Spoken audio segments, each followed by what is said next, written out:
महालक्ष्मी, बाकी के किसी देवी के आगे महा का संबोधन नहीं दिया गया। महालक्ष्मी का संबोधन त्रिदेवी में पार्वती मैया हो, सरस्वती मैया हो, उसमें महालक्ष्मी का संबोधन, महासंबोधन लक्ष्मी के आगे आया। और त्रिदेव में महासंबोधन देवाधिदेव महादेव के सामने आया। इसलिए इन एक महादेव और एक महालक्ष्मी, ये दो देवता ऐसे हैं, एक देवता एक देवी ऐसी हैं जिन पर मधु का प्रयोग सुख प्रदान करता। अब दुनिया के लोगों ने कहा गुरुजी आप एक बात कर देते हो, कथा कर, एक देव महादेव और दूसरे नंबर पर देवी लक्ष्मी महालक्ष्मी, जिन पर मधु का प्रयोग। एक हमने पहले कथा में कहा था कि उसका लोगों ने उपहास भी किया, हंसी भी उड़ाई, पर लोगों ने उसका प्रयोग करा तो फल भी पाया। आज भी उस पत्र को, यहाँ पर भी एक पत्र है उसका, हम बताएंगे। हमने कहा था कि बीज पत्ती पर शहद लगाकर जब आप अपनी पूरी मेहनत करें, पूरा कर्म करें और अच्छी मेहनत में तल्लीन रहें, और मेहनत करते हुए जब किसी कार्य के लिए जाएं तो मध्य पत्ती में मधु लगाकर, शहद लगाकर, सुना था कि नहीं सुना था, शहद लगाकर शिवलिंग पर उसको लगाकर फिर जाइए, कार्य में सफलता मिलती है। ये हमने कहा था। अब दुनिया के लोग भले हंसे, पर जिन्होंने स्कंद पुराण पढ़ी हो, कूर्म पुराण पढ़ी हो, लिंग पुराण पढ़ी हो, मत्स्य पुराण पढ़ी हो, और जिसने कभी जिंदगी में एक बार शिव महापुराण का स्मरण करा हो या देवी भागवत का स्मरण करा हो, तो उसमें मधु का, शहद का बड़ा महत्व बताया गया। मधु का, शहद का बड़ा महत्व। शहद, मधु एक देवाधिदेव महादेव को समर्पित करने वाला और एक माँ लक्ष्मी को समर्पित करने वाली क्या देता है, ये शिव पुराण की कथा कर रही है। जब बूढ़ी माँ के पास में कुछ भी नहीं था, 80 साल, 70, 80, 50, 60 साल पुराना शहद, मधु रखा था। शहद, आप लोगों में से कितने लोग हैं जिनके घर में शहद है, मधु है? रखो। अब मधु आपके घर में है, कोई सामान आपके घर में दाल भर कर रखना, उसमें कीड़े पड़ जाएंगे, सड़ जाएगी। दूध रख दिया, घी रख दिया, 10 साल, 5 साल, 8 साल, 15 साल में उसमें कीड़े पड़ सकते हैं, वो सड़ सकता है। पर केवल एक मधु, शहद ऐसा होता है जो 50 साल तक भी रखा रहे तो सड़ता नहीं है, बल्कि औषधि बन जाता है।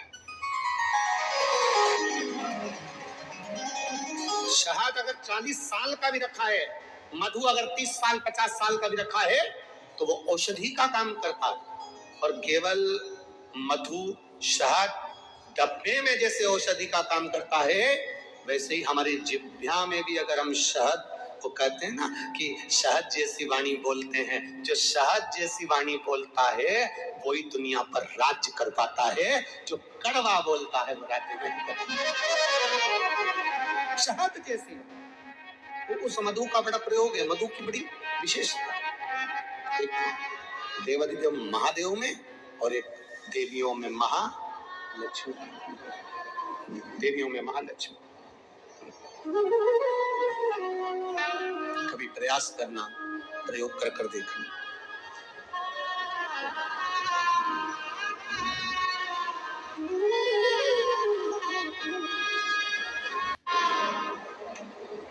कभी प्रयास करना।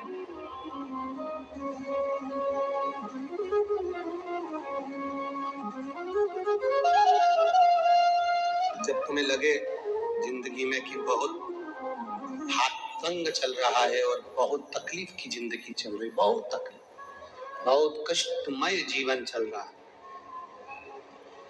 बहुत कष्ट।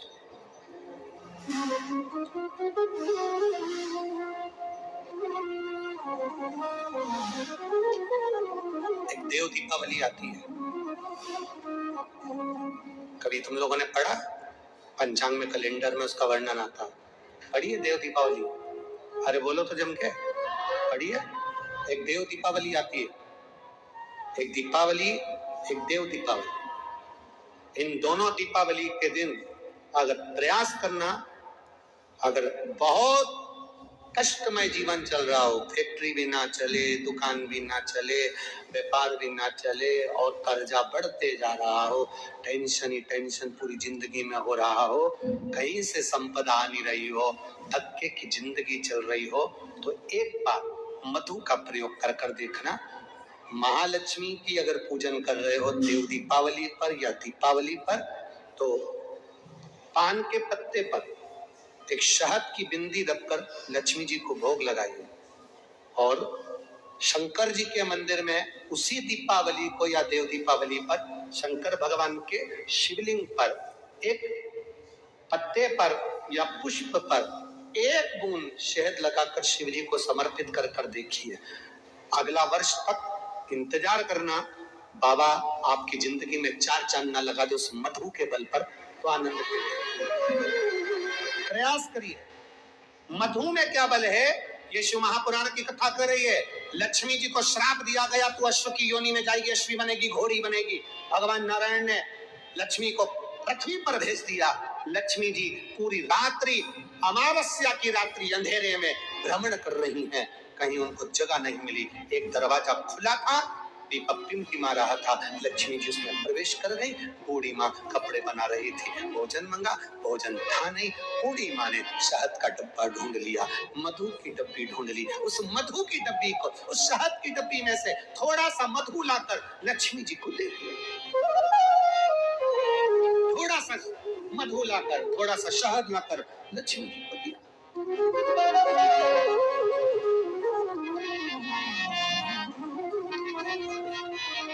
कहाँ से लाऊं लड्डू, कहाँ से लाऊं तेरे, घर में हो तो लाए ना, कहाँ से लाऊं लड्डू, कहाँ से लाऊं तेरे, कहाँ से लाऊं बर्फी वो शक्कर चढ़ी रे, कहाँ से लाऊं बर्फी वो शक्कर चढ़ी रे, वो भोले तेरी सेवा हमसे ना बनी रे, वो भोले तेरी सेवा। देवों में देव जो है वो महादेव है, और देवियों में जो देवी की रूप है महालक्ष्मी। इन दोनों को शहद का प्रयोग सुख देता है।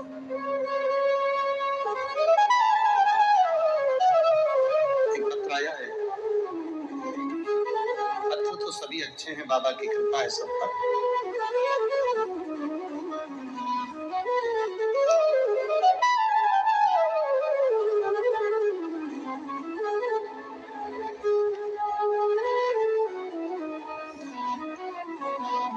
श्रीमती कल्पना वाल्मीकि, श्रीमती कल्पना वाल्मीकि राजपूत है। मैं दहाने गांव से हूँ और मैं यहाँ मेहाड़ी उपनगर गांव में रहती हूँ। कहीं बैठी हो तो हाथ हिला सकती हूँ, अगर कहीं बैठी हो तो अपने दोनों हाथ हिला सकती है। श्रीमती कल्पना वाल्मीकि राजपूत,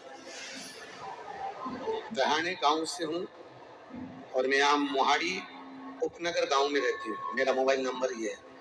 कहीं बैठी है, हाथ हिला दो। हाँ ठीक है, दिख गए हो। एक बार ऐसे वापस हाथ हिला, हाँ वापस हिला दो, ठीक है। बाबा शिव जी पे चढ़ाए गए शहद की बेलपत्र और बाबा की कथा श्रवण करने का फल क्या है? गुरुदेव, मेरा बेटा घर पर बैठे बैठे नौकरी की तैयारी करता, पर कहीं नौकरी नहीं लगी। इसको 3 साल हो गए। आखिरी में वो हार गया। मुझसे कहता, आई मेरी कभी नौकरी नहीं लगना है सरकारी, ये पक्का। गुरुदेव, आप माला गांव की कथा में कथा करने आए थे, तब हम लोग कथा सुनने के लिए गए थे।